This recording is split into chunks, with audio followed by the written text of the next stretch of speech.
యెషయా గ్రంథము 6వ అధ్యాయము 1వ వచనాన్ని ఒకసారి ధ్యానించుకుందాం. యెషయా గ్రంథము 6వ అధ్యాయం 1వ వచనం నుంచి రాజైన ఉజ్జియా మృతి నొందిన 4వ వచనం వరకు చదువుదాం. రాజైన ఉజ్జియా మృతి నొందిన సంవత్సరమున రాజైన ఉజ్జియా మృతి నొందిన సంవత్సరమున అత్యున్నతమైన సింహాసనమునందు అత్యున్నత సింహాసనమునందు ప్రభు ఆసీనుడై ఉండగా నేను చూచితిని. ఆయన చొక్కాయి అంచులు దేవాలయం నిండుకొనిను. ఆయనకు పైగా శరాపులు నిలిచింది. ఒక్కొక్కరికి 6 రెక్కలుండెను. ప్రతివాడు 2 రెక్కలతో తన ముఖమును రెండింటితో తన కాళ్ళను కప్పుకొనుచు రెండింటితో ఎగురుచుండెను. వారు సైన్యములు కలిపి యెహోవా పరిశుద్ధుడు పరిశుద్ధుడు పరిశుద్ధుడిని సర్వలోకమును ఆయన మహిమతో నిండి ఉన్నదని గొప్ప స్వరముతో గాన ప్రతిగానములు చేయుచుండిరి. హల్లెలూయా. దేవునికి మహిమ కలుగును గాక. ఆమేన్. ప్రియ దేవుని బిడ్డలారా, ఈ దినము ఈ పూట ధ్యానముకై నేను దేవుని సన్నిధిలో ప్రార్థిస్తున్నప్పుడు ఒక సింహాసనాన్ని దేవుడు నాకు చూపిస్తూ ఉన్నాడు. ఒక సింహాసనం, ధవలవర్ణ సింహాసనం. అది ఎలా ఉందంటే మెరూన్ రెడ్, వైట్, రెడ్ అన్ని కలిసి దగ్గ మెరుస్తూ ఉంది సింహాసనం. రాత్రికాలంలో వేకువజామున రాత్రి నేను ప్రార్థన చేసుకుంటున్నప్పుడు చూపిస్తున్నాను దేవుడు. ఏమిటి ఆ సింహాసనం? హల్లెలూయా. తన కృపతో, తన కాంతితో, మా పిల్లల్ని కొంచెం దగ్గర పెట్టుకోండి, లైవ్ జరుగుతూ ఉంది, డిస్టర్బెన్స్ అవుతుంది, పక్కన పెట్టి ఇక్కడ రాని. Praise the Lord. హల్లెలూయా. దేవునికి మహిమ కలుగును గాక. సింహాసనం ప్రత్యేకమైన స్థానం ఏమిటి అని నేను ఆలోచన చేస్తున్నప్పుడు పరిశుద్ధ ఆత్మదేవుడు నా హృదయంలో పెట్టిన కొన్ని మాటలను నేను మీకు ఈ దినము పంచుకుంటాను. అందరము దేవుణ్ణి ఆరాధిస్తుంటాం, ప్రార్థిస్తుంటాం, కీర్తిస్తుంటాం, ప్రయాసపడి మందిరాలకు వెళ్తూ ఉంటాం, దేవుని సన్నిధిలో సమయాన్ని హెచ్చిస్తూ ఉంటాం. అన్నీ బాగానే ఉన్నాయి. కానీ శ్రమ వచ్చినప్పుడు, బాధ వచ్చినప్పుడు వీటన్నిటిని మర్చిపోయి మనుష్య రీతిగా భయపడి బలహీన పడిపోయి ఒక్కసారిగా దిగజారిపోతూ ఉంటాం. ఎందుకు దిగజారిపోతూ ఉంటాం? దేవుడు అంటున్నాడు, ఎక్కడైతే నీ హృదయం పరిశుద్ధంగా ఉంటుందో అక్కడ నీవు దేవుని చూడగలుగుతావు. ఆ హృదయంలో దేవుడు ఆశీనుడవుతాడు. హల్లెలూయా. గొప్ప అమూల్యమైన మాట నాకు నా హృదయానికి చాలా తాకింది.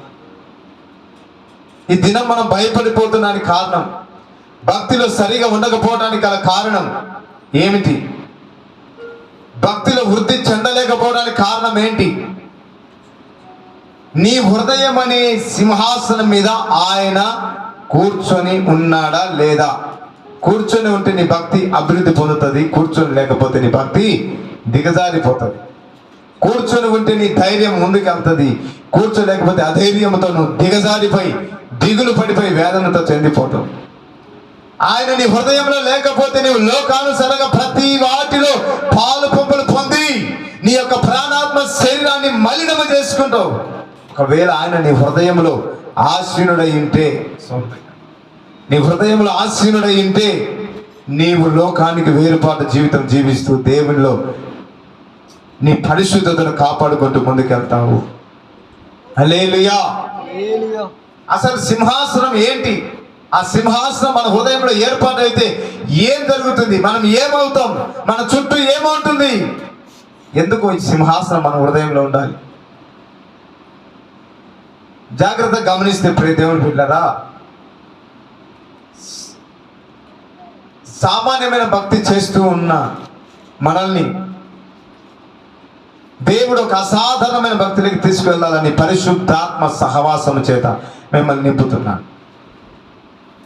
పరిశుద్ధాత్మ సహవాసం చేత మిమ్మల్ని నింపుతున్నప్పుడు మరి మీరు ఆ సహవాసంలో పాలు పంపులు పొందుతూ పరిశుద్ధాత్మ దేవుడు వాక్యం ద్వారా తేటగా సూటిగా మాట్లాడుతున్నా ఆ మాటలన్నిటిని నువ్వు వింటూ క్రీస్తు కొరకై సిద్ధపాటు కలుగుతున్నావా? మాటలన్నీ వింటూ నీ హృదయంలో సింహాసనాన్ని ఏర్పాటు చేసుకోగలుగుతున్నావా? దేవుడు మీ హృదయాన్ని అడుగుతాం. ఏదో మందిరానికి వచ్చి ఏదో ఉండి వెళ్ళిపోతున్నావు. ఈ దినం నీ హృదయంలో సింహాసనం ఏర్పాటు చేయబడాలని దేవుని యొక్క ప్రణాళిక ఉన్నది. దేవుడి సింహాసనం ఏర్పరచబడాలంటే నీ ప్రాణాత్మ శరీరము మొదటగా నలగగొట్టబడాలి. దేవుని సింహాసనంలో ఏర్పరచబడాలంటే నీ ఇష్టానికి నీవు నడవకూడదు. నీ హృదయం ప్రేరేపిస్తే, నీ హృదయం ప్రేరేపించబడినట్టు వెళ్ళావనుకో, దేవుని సింహాసనం నీలో ఉండదు. నీకు ఇష్టం వచ్చిన నువ్వు నడిచావనుకో, దేవుని సింహాసనం నీలో ఉండదు. దేవునికి మహిమ కలుగును గాక. హల్లెలూయా. దేవుని సింహాసనమునకు నీవు పాత్రునిగా పాత్రురాలిగా ఉండాలంటే సమస్తము సర్వము ఆయనకు ధారాళముగా అర్పించుకొని నీ ప్రాణాత్మ శరీరం మీద నీకు ఏ అధికారం లేకుండా దేవునికి సమర్పించినప్పుడు ఆయన నీ హృదయం అనే సింహాసనం మీద ఆసీనుడవుతాడు. హల్లెలూయా. ఒక్కడే వచ్చి ఆసీనుడు కాడు, ఒక్కడే వచ్చి ఆసీనుడు కాడు. తన మహా మహిమను తీసుకొస్తాడు, ప్రభావాన్ని తీసుకొస్తాడు. దూతలు వస్తాయి, కెరూబులు సెరాపులు వస్తాయి. పరలోకమే నీతో పాటు వస్తుంది. హల్లెలూయా. ఇది మర్చిపోయి మనుష్యుని యొక్క జ్ఞానమును ఆధారము చేసుకొని ఇది సంపాదిద్దాం, అది సంపాదిద్దాం, ఇట్లా భక్తి చేద్దాం, ఇట్లా మాట్లాడదాం, ఇది చదువుదాం, అది చదువుదాం, ఇక్కడ పోదాం, అక్కడ పోదాం. ఇవన్నీ నేను ఒక విషయం చెప్తా అంటే, నీ జీవితంలో ఏమి జరగాలన్నా నువ్వు క్రీస్తు మీద ఆధారపడి ఉండగలిగితే ఆయన నీ హృదయం అనే సింహాసనంలోకి వచ్చి నీకు ఏది శ్రేయస్కరమో, ఏది మేలైనదో, ఏది అవసరమో అది మాత్రమే దేవుడు నీకు కలగజేస్తాడు. హల్లెలూయా. నీవు దేవుని మీద ఆధారపడక నీ ఇష్టం వచ్చినట్టు నీవు ఉన్నావు అనుకో, ఆయన నీలోనికి రాలేడు. ఒక గొప్ప దైవ సేవకుడు చెప్తా ఉన్నాడు, ఒక గొప్ప దైవ సేవకుడు చెప్తా ఉన్నాడు, దేవుని చిత్తం లేని ప్రాంతములకు నువ్వు కనుక వెళ్ళావు అనుకో, దేవుని మాట ఇదిగో ఇది చెయ్యొద్దు అని దేవుడు చెప్తే నువ్వు అది చేయడానికి పూనుకున్నావు అనుకో, దేవుడు అంతవరకు నీతో పాటు వచ్చిన ఆయన నీలో నుండి బయటికి వెళ్ళిపోయి నేను ఒక్కని పంపించేస్తాడు. హల్లెలూయా. అంతవరకు నీతో పాటు వచ్చిన అతను యేసుక్రీస్తు ప్రభుల వారు నేను ఒక్కని పంపించేసి ఆయన రిటర్న్ అవుతాడు. ఎందుకంటే నీవు ఆయన మాట వినకుండా నీ ఆలోచన ప్రకారంగా నువ్వు వెళ్ళిపోతా ఉన్నావు. ఒకవేళ నీకు అటువంటి అనుభవం లేకపోయిందనుకో, దేవునితో మాట్లాడే అనుభవం లేకపోయిందనుకో, నీకంటూ ఒక యాజకుని దేవుడు ఏర్పాటు చేశాడు. దేవునికి నీకు మధ్య ఏర్పాటు చేయబడింది, దేవుని చేత ఏర్పాటు చేయబడి ఎన్నుకొని పంపబడిన వాడు యాజకుడు, దైవ సేవకుడు. మరి ఆయన నేను ఏ విధము చేత నేను దేవుని యొక్క రాజ్యంలో నిలబెట్టాలనే తపన పడతాడు, కానీ నేను నాశనం చేయాలని తపన పడు. ఎంతమంది మరి దేవుని యొక్క వాక్యం ప్రకారం నడిపించబడుతున్నారు నాకైతే తెలియదు, కానీ తండ్రి చూస్తా ఉన్నాడు మిమ్మల్ని. దేవునికి మహిమ కలుగును గాక. ఇక్కడికి వచ్చి దేవుని వాక్యాన్ని వింటున్నారు. దేవుడు అద్భుతమైన మాటలు మీకు తెలియపరుస్తా ఉన్నాడు, అద్భుతమైన మాటలు తెలియపరుస్తా ఉన్నాడు.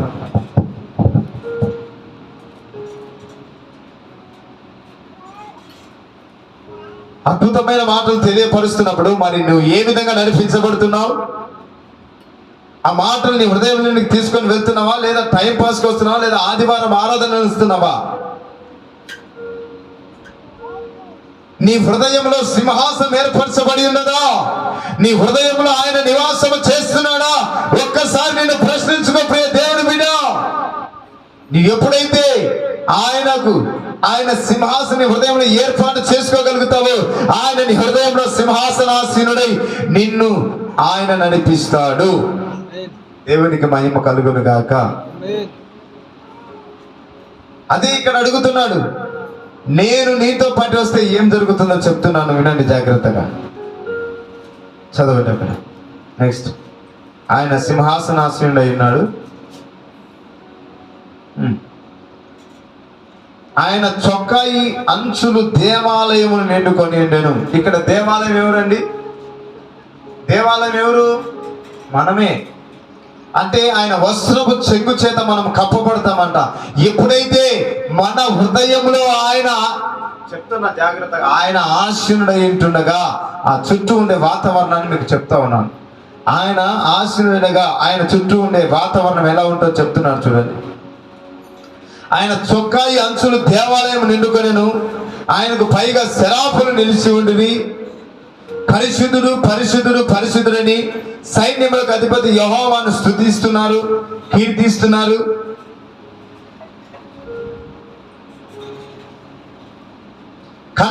వారి కంఠ స్వరములు గడప కమ్ములు పునాదులు కదులుచు మందిరము ధూపము చేత నిండగా నేను చాలు. ఇక్కడ 3 పాయింట్ చెప్తున్నాను చూడండి. ఒకటి చొక్కాయి, రెండవది పరిశుద్ధుడు అంటే కెరూబులు శరాపులు స్తుతించే విధానం. కెరూబులు శరాపులు వస్తారు. తర్వాత పరిశుద్ధుడు పరిశుద్ధుడని వేవేల దూతల గలములు ఏక స్వరముతో దేవుని స్తుతించుకుంటూ ఆ చుట్టూన్న వాతావరణం ఉంటుంది. తర్వాత పునాదులు కదిలించబడుతూ మందిరములు ధూమము చేత నింపబడుతుంది. అంటే దేవుని యొక్క మహిమ చేత మన శరీరం కప్పబడుతుంది. హల్లెలూయా, హల్లెలూయా. దేవుని మందిరము, దేవుని మందిరం అనగా 2 ఉన్నాయని నేను ప్రతిసారి చెప్తూ వస్తాను. ఒకటి సంఘముగా సమాజముగా కొడుకునేది ఈ మందిరము. రెండవదిగా నీవు దేవుడు కొడుకునే మందిరము నీ యొక్క ప్రాణాత్మ శరీరమైన ఆలయము. హల్లెలూయా. నీ ప్రాణాత్మ శరీరము ఆయనకు సింహాసనముగా మార్చబడితే కెరూబులు శరాబులు ఎందుకు వస్తుంది? ఆయన మహిమ దిగి వస్తుంది. వేవేల మంది దూతలు పరిశుద్ధులు పరిశుద్ధుని కొనియాడబడుతూ నీ చుట్టూ ప్రశాంతమైన వాతావరణం ఏర్పాటవుతుంది. ఆయన మహిమ నీలో ప్రకాశించబడుతుంది. ఆయన ప్రభావం నీలో నిలబడుతుంది. నువ్వు ఎక్కడికి వెళ్ళి నిలబడితే అక్కడ దేవుని యొక్క మహిమ నీలో నుండి ప్రజల యొద్దకు ప్రవహించబడుతుంది. హల్లెలూయా, హల్లెలూయా.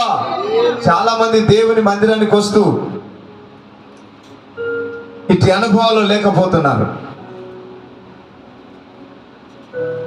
మీరు కాదులే, కొంతమంది, చాలా మంది దేవుని మందిరానికి వెళ్తూ ఆ యొక్క బలిపీఠానికి తను అప్పగించుకోలేకపోతున్నారు. దేవుడు అంటున్నాడు, నీ హృదయం అనే సింహాసనం మీద నేను ఆశీనుడు కావాలని అనుకుంటాను, నీ హృదయాన్ని నాకు ఇవ్వు. కానీ మనం ఏమంటాం? ఆ హృదయాన్ని దేవునికి ఇవ్వకుండా మనం పెట్టుకొని ఇష్టం వచ్చినట్టు నడుస్తూ ఉంటాం, ఇష్టం వచ్చినట్టు పరిగెడతా ఉంటాం. అవసరమైనప్పుడు దేవుడు, అవసరమైనప్పుడు నేను ఒక మాట చెప్తాను, నా గురించి ఏం చెప్పారు, నా గురించి ఏం చెప్పారు నన్ను చాలా మంది అడుగుతూ ఉంటాం. నా గురించి దేవుడు ఏమన్నా చెప్పాడా? నా గురించి దేవుడు ఎందుకు అడగాలి మనం? నీ హృదయం అనే సింహాసనము దేవుడు ఆశీనుడై ఉంటే నువ్వు ఒకరి దగ్గరికి వెళ్ళి ఎందుకు అడగాలి అంటే కారణం ఏంటో తెలుసా? నువ్వు చక్కగా వాక్యం వినడం లేదు, దేవునికి ప్రార్థన చేయడం లేదు, ఆయన మార్గంలో నియమాలను నువ్వు నిలబడడం లేదు. వాళ్ళను ఆశ్రయించాల్సిన అవసరం ఏముంది? నీకంటూ ఒక యాజకుడిని, నీకంటూ ఒక నడిపించే వ్యక్తిని దేవుడు ఏర్పాటు చేస్తా ఉన్నాడు. కానీ మన వాళ్ళు ఏం చేస్తారు తెలుసా? వాటిని విడిచిపెట్టి, దేవుని కళ్ళ ముందు ఆశీర్వాదాలు పెడితే దాన్ని విడిచిపెట్టి ఇతరుల మీద ఆధారపడుతూ ఉంటాడు. నా దగ్గరికి వచ్చే వాళ్ళు నేను ఒకటే చెప్తామా, ఒక్కరిని జాగ్రత్తగా, ఒక్కరిని మీరు నాయకుడిగా పెట్టుకోనండి. నా దగ్గర ప్రార్థన చేయించుకొని ఇంకొకరి దగ్గర ప్రార్థన ఏమైతుందో తెలుసా? ఇద్దరు ఒకవేళ కరెక్ట్ లేకపోయినారనుకో, మధ్యలో చెడిపోయేది నువ్వే. ఆమేన్. లేదా ఒక వ్యక్తి శక్తివంతంగా ఉండి ఒక వ్యక్తి బలహీనంగా ఉన్నాడంటే చెడిపోయేది కూడా నువ్వే. ఆ సేవకుడు బాగుంటాడు, ఈ సేవకుడు బాగుంటాడు, మధ్యలో ఆ వ్యక్తులు బాగుంటారు, మధ్యలో నాశనం అయిపోయేది ఎవరు చెప్పండి? ఎవరు? ఆశ్రయించేవారు. కష్టము కానీ నష్టము కానీ ఒక వ్యక్తిని మనం ఆశ్రయించినప్పుడు అక్కడికే వెళ్ళిపోయి అక్కడనే మనము దేవుని చిత్త ప్రకారం అక్కడ నువ్వు నడిపించబడితే ఆ బాధ్యత అంతా యాజకుడు తీసుకుంటాడు. యాజకుడు ఒకవేళ నేను తప్పుతో నడిపిస్తే దేవునికి సమాధానము లెక్క గొప్ప చెప్పుకోవలసిన దినమైతే ఖచ్చితంగా వస్తుంది. చాలా మంది నేను చూస్తా ఉన్నాను. ఒక వ్యక్తి ఒకరోజు నాకు ఫోన్ చేశాడు. నాకు ఫోన్ చేసి, నేను సామాన్యంగా చెప్పను పర్సనల్ విషయాలు ఏంటి కనిపెట్టి చెప్పు, పెళ్ళిళ్ళ గురించి దాని గురించి చెప్పండి. ఎందుకంటే అది వారి వ్యక్తిగతం, వారి కోసం ప్రార్థన చేస్తాను కానీ కనిపెట్టి చెప్పాను. కానీ ఒక వ్యక్తి నా దగ్గరికి వచ్చి అయ్యా నా కూతురు వివాహం ఎలా జరుగుతుంది, ఎప్పుడు జరుగుతుంది అని సంబంధాలు ఫోటోలు అన్నీ పంపిస్తూ వస్తా ఉన్నా. నేను వారి కొరకు ప్రార్థన చేయడం, నాకు అప్పుడే విరక్తి వచ్చింది, ఇంకా ఎప్పుడు దీని గురించి చెప్పకూడదని. నేను ఫోన్ చేయడం, ఆమె ఫోన్ చేయడం, ఈ ఫోటో పంపించిన చూడడం, ఈ బయోడేటా పంపించిన చూడడం, అది చూడడం, అమ్మ ఇది దేవుని చిత్తంగా అట్లా 10-15 సంబంధాలు నాకు ఫోటోలు పంపిస్తూ ఉంది. నేను కాదు అంటుంటే ఒకరోజు ఒక సంబంధం వచ్చింది. ఆ సంబంధం ఆమెకి ఇష్టమైంది, ఇంకా మంచి ఫ్యామిలీ, డబ్బు ఉంది, బాగుంది, కానీ దేవుడి చిత్తం కాదని చెప్తా ఉన్నాడు. ఆమె ఏం చేసిందో తెలుసా, ఈ పాస్టర్ ఎంత అడిగినా సమాధానం చెప్పలేదే అని ఇంకొక పాస్టర్ ఆమెకు తగిలినట్టున్నాడు, లేదా ఎవరో తగిలినట్టున్నారు. ఇంకా నాకు అడగడం, ఫోన్ చేయడం మానేసింది. ఫోన్లే దేవునికి స్తోత్రం అని అనుకున్నాను. ఇంకొక విషయం ఏం జరిగిందంటే, గుడివాడ ప్రాంతంలో ఒక కుటుంబం, ఫస్ట్ టైం నేను అక్కడికి వెళ్ళాను. ఇప్పటి వరకు వారి కుటుంబంలో ఏం జరగాలన్నా నన్ను అడగండి, నేను చెప్పండి, ఏం చేసుకోవాలి. అటు విధంగా ఉన్న కుటుంబం కుమారుని వివాహం కోసం ఫోన్ చేస్తున్నారు. ఫోన్ లేని సంబంధాలు నాకు పంపించారు. ఇలా ఉన్నాయి, ఇది కాదు అని చెప్పాను. చివరి ఒక ఫోటో పంపిస్తే ప్రార్థన చేస్తే, అమ్మ ఇది దేవుడు బయలుపరుస్తున్నాడు అని చెప్పాను. విత్ ఇన్ ఒక 15 daysలో మ్యారేజ్ అయిపోయింది. ఈరోజు చక్కగా వారు దేవుని సన్నిధిలో ఎదుగుతూ జాబ్ చేసుకుంటూ దేవునికి మహిమకరంగా ఉన్నాడు. హల్లెలూయా, హల్లెలూయా. అంటే ఒక్క వ్యక్తిని ఆధారం చేసుకుంటే క్రీస్తు ఆశీర్వాదాన్ని చూస్తావు. విమర్శోత్తంతో ఉన్నావు అనుకో, నువ్వు దేవుని ఆశీర్వాదం చూడలేవు. అక్కడ వాళ్ళకి నేను ప్రార్థన చేస్తూ ఒకటి చెప్పి, అమ్మ మీ ప్రాణాత్మశీలం దేవుని సమర్పించుకోండి, మీ హృదయంలో దేవుని మీద ఆనుకోనండి, మీకు శ్రేష్టమైనది దేవుడే తీసుకొచ్చి మీ ఇంటి బిందు పెడతాడని చెప్పే.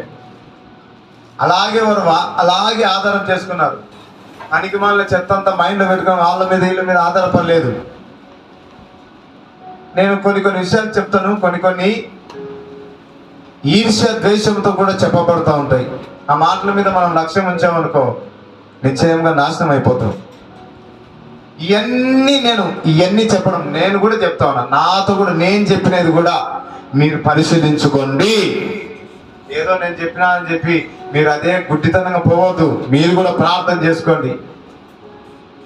అదే ఇక్కడ చెప్తుంది, దేవుని మందిరానికి వచ్చి వెళ్ళిపోవడం కాదు. దేవుని మందిరంలో నీవు నిలిచి ఉన్నావంటే ప్రాణాత్మ శరీరాన్ని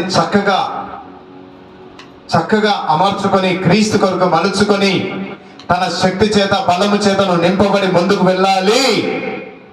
అప్పుడు దేవునికి ఇష్టకరంగా నువ్వు మార్చబడితే నీ హృదయం అనే సింహాసనం మీద ఆయన ఆశీనుడవుతాడు.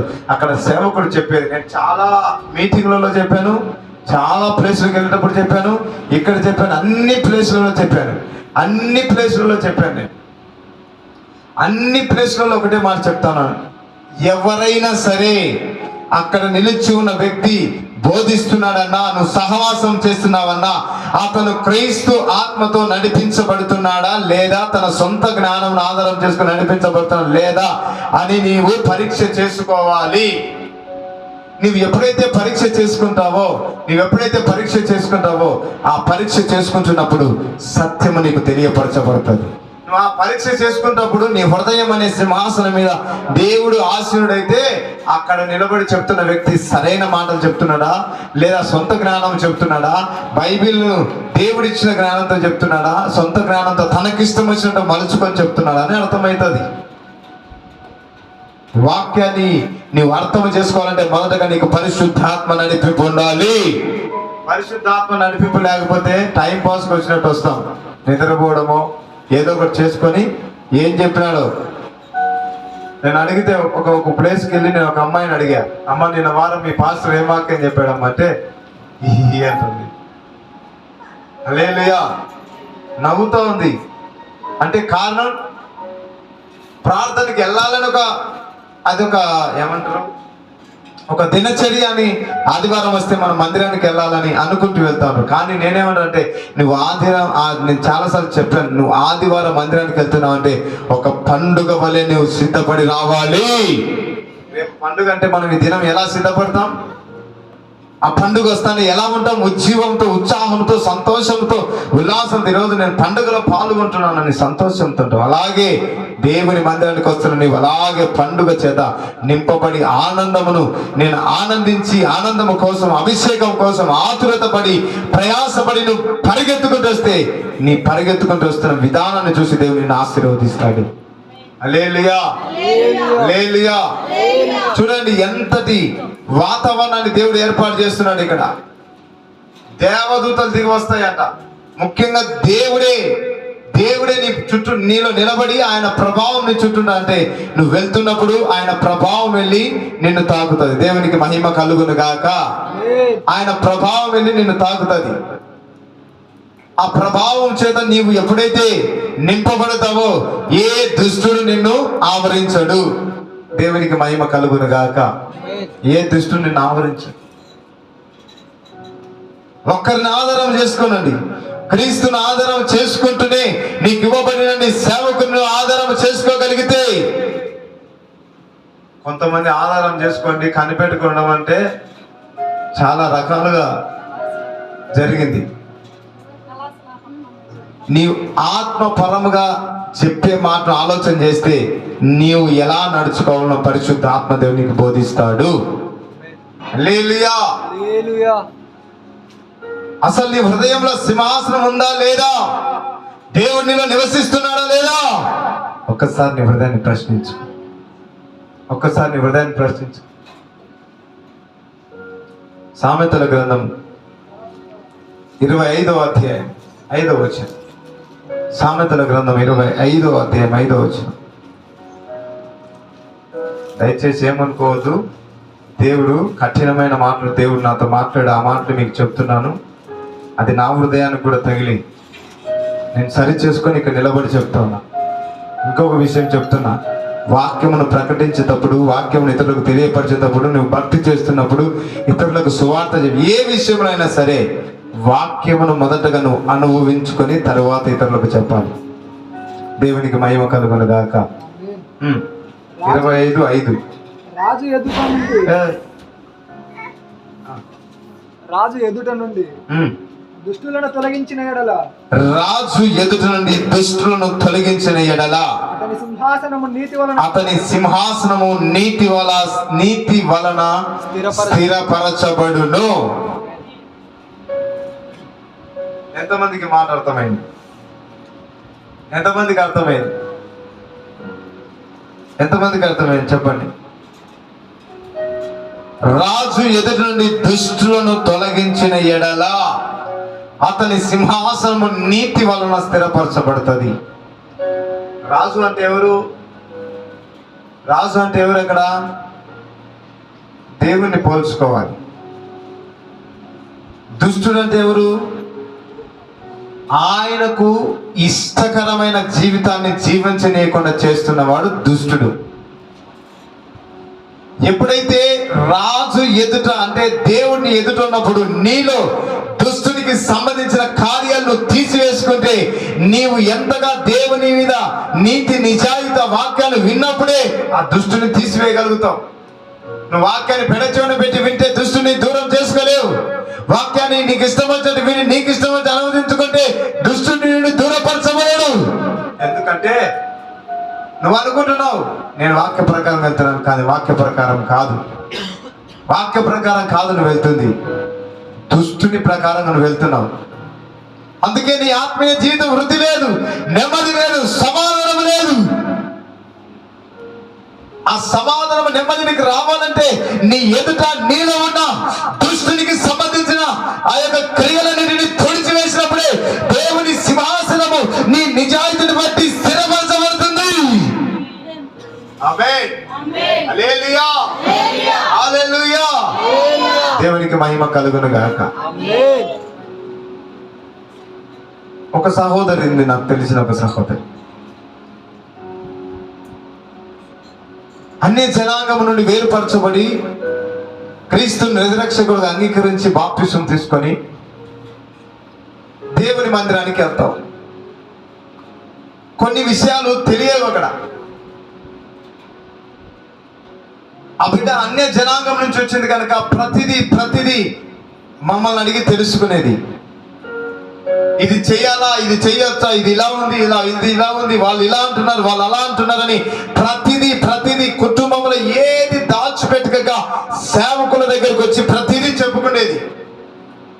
ప్రతిదీ చెబుతున్నప్పుడు దైవికమైన జ్ఞానము చేత నింపబడిన మేము దేవుడిచ్చిన కృప ద్వారా, జ్ఞానము ద్వారా మాకిచ్చిన ఆ ప్రత్యక్షతను ఆ బిడ్డకు తెలియపరచబడుతూ ముందుకెళ్తూ ఉన్నాం. ఆ బిడ్డ ప్రతిదీ తెలుసుకొని బలపరచబడి ముందుకెళ్తూ ఉంది. ముందుకెళ్తూ ఒక ప్రాంతానికి వెళ్ళిపోయింది. ఆ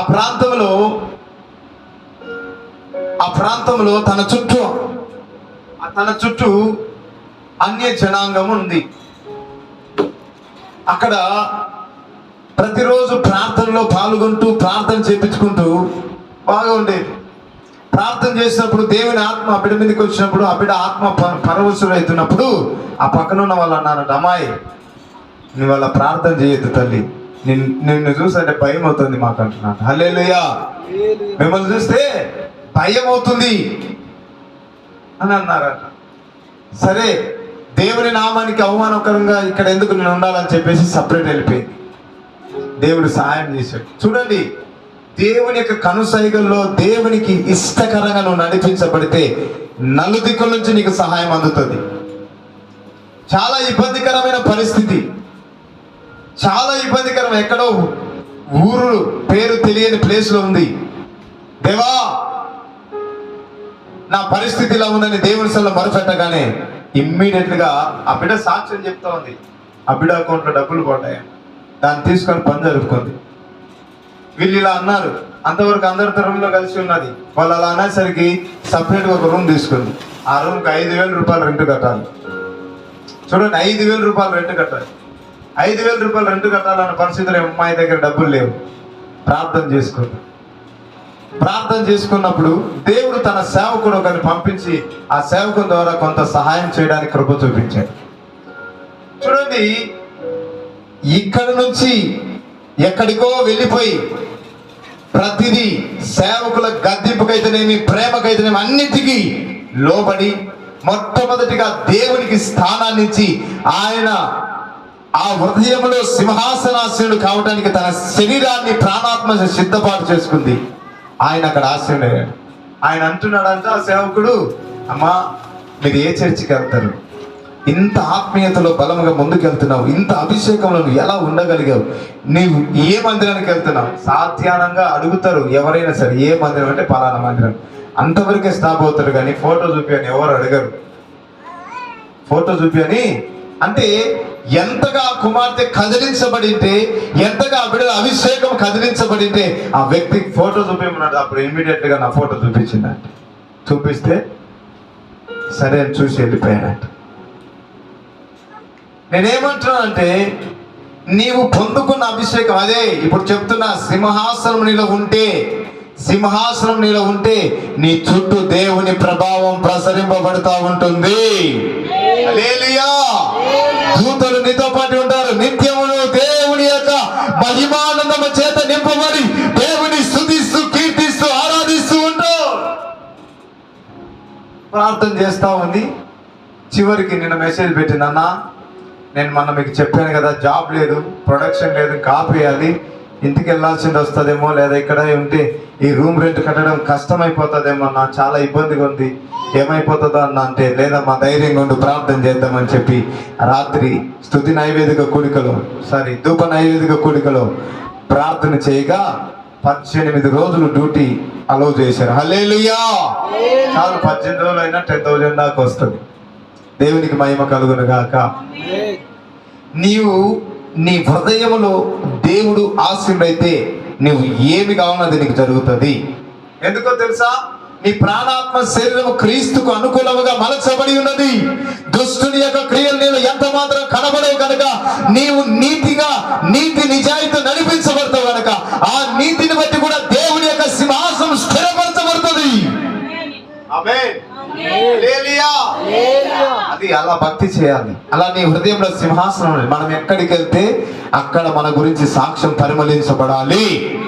హల్లెలూయా. నువ్వు ఎక్కడ భక్తి చేస్తే నీ భక్తి నీ పునాది ఏమిటని ఇతరులు తెలుసుకుని ఆ భక్తిలో పురికొల్పబడే విధముగా ఒక్కొక్కరిని నీవు ముందుకు నడిపించే విధముగా నీవు మాదిరికరంగా ఉండాలి. మాదిరి అంటే ఏంటి? నీవు నడిపించబడే వ్యక్తిత్వాన్ని బట్టి ఇతరులు తీసుకుని ఆ మాదిరి నేను కూడా అలా ఉండాలని రోషమును తెచ్చుకోగలిగినదే మాదిరి. దేవునికి మహిమ కలుగును గాక. మరి నీలో ఆ విధమైన దుష్టుని క్రియను దూరం చేస్తున్నావా? కొంతమంది సింహాసనం ఏర్పరచబడుతుంది, అభిషేకంతో నింపబడతారు, ఆత్మలో కదిలించబడతారు, భాషలు మాట్లాడతారు, అన్ని రకాలుగా దర్శనాలు చూస్తారు. కానీ దుష్టుని క్రియలు మాత్రం విడిచిపెట్టదు. నోటిని, కళ్ళను, శరీరాన్ని అపవిత్రపరచుకునేటివి కొన్ని కార్యాలు దుష్టుడు ఆకర్షించే కార్యాలు చాలా ఉన్నాయి ఈ లోకంలో. మొట్టమొదటిగా చెప్పగలిగింది ఏంటంటే మొబైల్ ద్వారా దుష్టుడు చాలా మనల్ని ఆకర్షించి తృప్తింపజేస్తాడు. ఏమైతుంది? కొద్దిసేపు 10 నిమిషాలు జోక్ చూస్తే ఏమైంది, సినిమా చూస్తే ఏమైంది, 10 నిమిషాలు ఇది చూస్తే ఏమైంది, 10 అనుకుంటూ ఒకటి అనుకుంటూ భయంకరమైన అపవిత్రమైన కార్యకలాపాలలోకి మనం తీసుకెళ్తాం. దేవునికి మహిమ కలుగును గాక. అపవిత్రమైన కార్యకలాపాలలోకి మధ్య ఆ దుష్టులు మనం తీసుకువెళ్ళి చివరికి మన పరిశుద్ధతను వాడు దొంగిలించేసి వానితో సమానంగా చేసుకొని దేవునిలో ఉండక లోకంలో ఉండలేక చిందరవందరైపోయి చివరికి సూసైడ్ చేసుకోవాల్సిన పరిస్థితి అయితే వస్తుంది. దేవునికి మహిమ కలుగును గాక. బిడ్డా, జాగ్రత్త. ఈ దినం నేను హెచ్చరిస్తూ ఉన్నాను. నీ హృదయం అనే సింహాసనంలో దేవుడు ఉన్నాడా?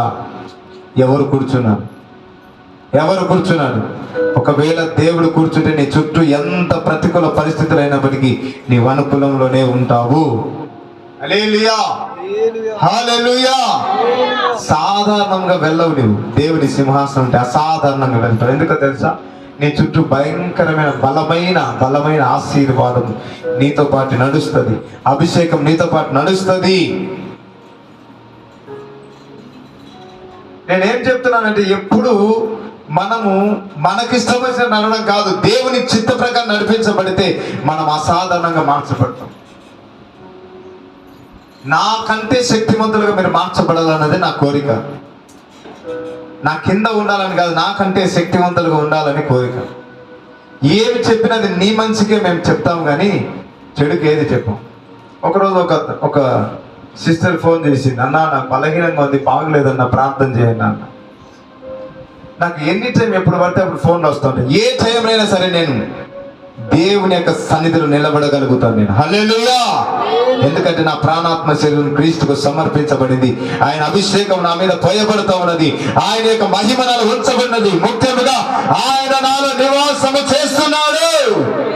నేను ఆయనకు ఆలయమై ఉన్నాను కనుక ఎక్కడైతే నేను ఎప్పుడైనా సరే యేసయ్యా అని ఆయన నామాన్ని ఉచ్చరించి చేయెత్తగానే దేవుని సన్నిధి దిగి వస్తుంది. ఆ సిస్టర్ ఫోన్ చేసి ప్రార్థన ఇలా ఉందన్న, సరే మా కళ్ళు మూసుకో ప్రార్థన చేస్తానని. మహోన్నతుడా, పరిశుద్ధుడా, నీకు స్తోత్రం తండ్రి, ఈ కుమార్తెను మీరు ముట్టని ప్రభు అని ప్రార్థన చేయడం మొదలు పెట్టగానే దేవుని యొక్క సన్నిధి, నేను ఇక్కడ ఉన్నా, ఎక్కడో ఒక 50-60 కిలోమీటర్ల అవతల ఉంది, పరిశుద్ధాత్మ సన్నిధి ఆమె తాకగానే కింద పడిపోయి. మనం వెళ్ళి నెత్తి చేయడం పో అనాల్సిన అవసరం లేదు. ఎక్కడ నిలబడిన దేవుని ప్రెజెన్స్ లో నిలబడగలిగితే నీ మాటకు అతి అధికారము దేవుడు అనుగ్రహిస్తాడు. నువ్వు దేవుని ప్రెజెన్స్ లో నిలబడగలిగితే నీకంటే ముందుగా దేవుని ప్రభావము ఆ దుష్టుని తాకి ఆ ప్రతికూల పరిస్థితులను అనుకూలపరుస్తాడు. హల్లెలూయా. అది ఏదైనా సరే ఈ దినం జ్ఞాపకం చేసుకో బిడ్డ. దేవుని సన్నిధిలో నువ్వు నిలబడాలి. యెషయా గ్రంథం 16వ అధ్యాయం 5వ వచనం చదువుతాం. యెషయా గ్రంథం 16వ అధ్యాయం 5వ వచనం. కృప వలన సింహాసనము స్థాపింపబడును. కృప వలన సింహాసనము స్థాపించబడు. చాలు. కృప వలన సింహాసనం స్థాపించబడును. ఈ సింహాసనం ఎలా స్థాపించుకోవాలో ఈ చివరి మాట చెప్పి నేను ముగిస్తాను. కృప వలన సింహాసనం ఎలా స్థాపించుకోను? కీర్తన గ్రంథము 50వ అధ్యాయము 23వ వచనం అనుకుంటా, చదవండి. స్తుతియాగం అర్పించువాడు నన్ను మహిమపరచుచున్నాడు. చాలు. స్తుతియాగం అర్పించువాడు నన్ను మహిమపరుస్తున్నాడు. కృప వలన సింహాసనం ఏర్పరచబడుతుంది. కృప నీకు ఎక్కడి నుంచి వస్తుందంటే నీవు ఎప్పుడైతే దేవుని నామాన్ని స్తుతించి గణపరిచి ఆరాధిస్తావో అప్పుడు దేవుని కృప నీ మీదకి వస్తుంది. కృప నీలోనికి వచ్చిన తర్వాత నీ కృప ద్వారా నీ హృదయం పరిశుద్ధపరచబడి సింహాసనముగా మార్చబడుతుంది. ఆమేన్. హల్లెలూయా. కృప వలన నీకు సింహాసనం ఏర్పరచబడుతుంది. నువ్వు మోకరించి ఎప్పుడు ప్రార్థన గంటలు చేయాలన్నా నాకు సమయం ఉండదు అనుకుంటే, ఒకవేళ నీకు ఎక్కువ సమయం లేదు, నీవు నడిపించబడుతున్నప్పుడు పని చేసుకుంటున్నప్పుడు, దేవా నీకు స్తోత్రం యేసు రక్తమే జయం. యేసయ్యా నీకు స్తోత్రం. మహోన్నతుడా నీకు స్తోత్రం. మహనీయుడా నీకు స్తోత్రం. అద్వితీయుడా, నిరంతర స్తోత్రుడా, 10,000 అతి సుందరుడా, సుగుణాల సంపన్నుడని నీవు ఇలా దేవుని నామాన్ని ఉచ్చరిస్తూ స్తుతిస్తూ గణపరుస్తూ కీర్తిస్తున్నావు అనుకో, దేవుని కృప నీ మీదకి దిగివచ్చి నేను అలుముకునడమే కాక కృప ద్వారా నీలో ఉన్న దుష్టునికి సంబంధించిన క్రియలన్నీ నిర్మలపరిచి పరిశుద్ధపరిచి దేవుడు సింహాసనాసనం ఉండడానికి కావలసిన అర్హతని కలగజేసి సింహాసనాన్ని కృప ఏర్పాటు చేస్తుంది. అలా నీవు నడిపించబడితే దేవుని యొక్క శక్తితో నువ్వు బలంగా ప్రబలబడి దేవుని యొక్క రాకడుగు రాజ్యానికి నువ్వు సిద్ధపడగలుగుతావు. దేవునికి మహిమ కలుగును గాక. హల్లెలూయా. హల్లెలూయా. కనుక కృప వలన సింహాసనం నీకు ఏర్పరచబడుతుంది. కృప వలన సింహాసనం నీకు ఏర్పరచబడుతుంది. కనుక వాటిని గమనించి అటు ప్రకారం నువ్వు నడవలసిందిగా క్రీస్తు నామం పెట్టి తెలియజేస్తాను.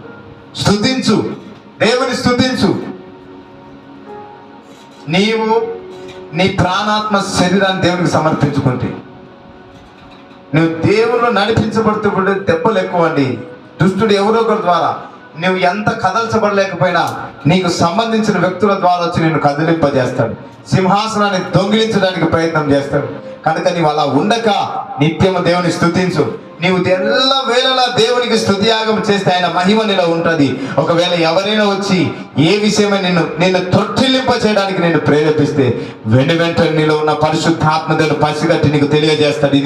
ఇదిగో నీ ఆత్మీయ జీవితాన్ని దొంగిలించడానికి, నీ జీవితాన్ని రూపుమాపడానికి, నీ జీవితాన్ని నాశనం చేయడానికి ఈ వ్యక్తి ద్వారా దుష్టుడు నీలోనికి వస్తున్నాడు, జాగ్రత్త అని దేవుడు నిన్ను హెచ్చరిస్తాడు. అప్పుడు నువ్వు సరి చేయబడతావు. దేవునికి మహిమ కలుగును గాక. హల్లెలూయా. హల్లెలూయా. హల్లెలూయా. అన్నాడు పౌలు శీలలు చెరసాలలో బంధించబడ్డాడు. స్తుతించగానే చెరసాల పునాదులు తెరవబడ్డాయి.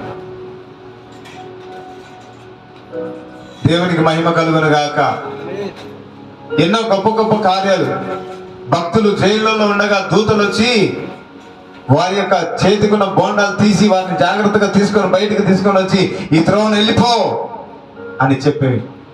అంతటి సహాయాన్ని చేస్తే అంతటి సహాయాన్ని దేవదూతల ద్వారా దేవుడు చేస్తాడు. ఆమేన్. హల్లెలూయా. కనుక నీవు ఏ పరిస్థితిలో ఉన్నావో నీ సింహాసనము దేవుడు ఆసీనుడై ఉన్నాడో లేదా, నీ హృదయంలో దేవుడు ఉన్నాడో లేడా ఒక్కసారి నువ్వు ప్రశ్నించుకొని పరీక్షించుకోవలసిందిగా దేవుడి నామం పెట్టి తెలియజేసినాను. అటు కృప కొడు వచ్చిన మీ అందరికి పరిశుద్ధాత్మ దేవుడు సహాయం చేసి హృదయం అనే సింహాసనం మీద ఆయన ఆశ్రయుడై మిమ్మల్ని నడిపించును గాక. ఆమేన్.